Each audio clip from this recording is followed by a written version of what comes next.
I brought my two sons' rape whistles to wear, and today, they actually used it to alert me in a very alarming situation. So my stepsons are 7 and 10. They play with 5 other boys in our area, which are of similar age, and all go to the same school in our neighborhood. Now there is a police station in our neighborhood, and we live in a city that is large, but we feel very safe here and have almost zero crime around us, so when they want to go to the park/play with friend's husband and I agreed it's okay. They will be gone for hours, going from house to house, swimming, jumping on trampoline, scootering, skateboarding. Sometimes they are all at my house and my pool. It's a good system. I am in texting with other parents, etc., so we have a pretty safe system. However, our state has been known for human trafficking. Because we are close enough to the border, it's just something I worry about. So I bought them bright orange rape whistles, and tied them to their backpacks. Sometimes they all ride bikes to the school together. At home I had them each blow into the whistle as hard as they could so they knew how loud it was, and to only use it for emergencies, which we've discussed emergency situations. Today, on break from school, the kids wanted to do a lemonade stand. Something in my gut told me to say no, that's not a good idea, even though they had their own little garage sale around Christmas, to make money, to buy gifts, and the neighborhood thought it was so cute. They actually got a ton of donations, and made very good money.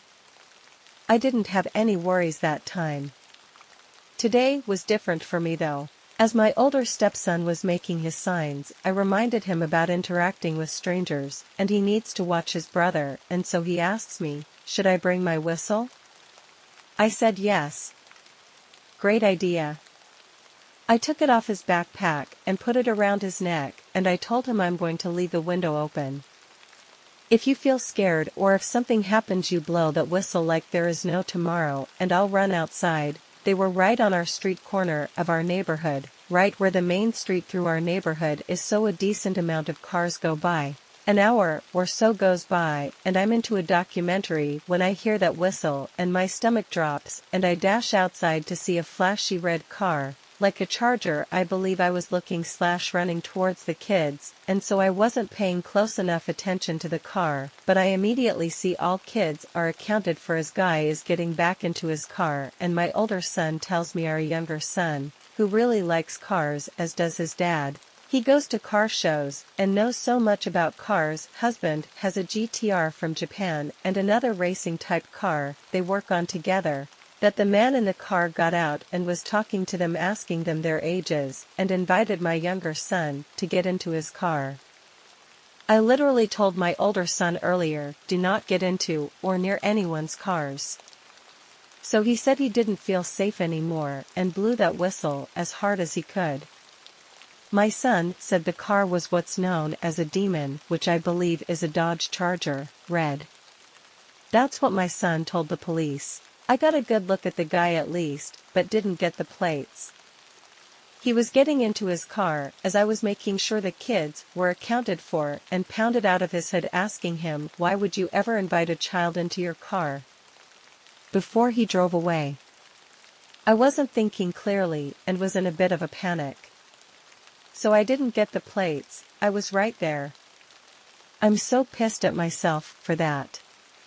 But the kids were all talking, and I just went into protective mode and called the police. The police said they searched our entire neighborhood for the car and put out a description of the guy in car, with a now a possibly dented hood from me, and they put out an alert and are taking this very seriously, so at least there is that. I'm so thankful for that $10 whistle I ordered on Amazon. Sometimes you just know when shit is about to go down. Still so shaken up about it, and all of the kids and parents are super concerned. We have a community website and we posted about our encounter on the website for other parents to be aware as well. I don't know for certain that the guy was up to no good, but if he wasn't, why leave so suddenly, you know? I dunno, my view on safety has been wrecked, and it's going to take a while for things to feel okay again, I think. Make sure your kids have a plan for emergencies. They have intuitions also, and there is just something about that gut feeling you shouldn't ignore. It amazes me sometimes.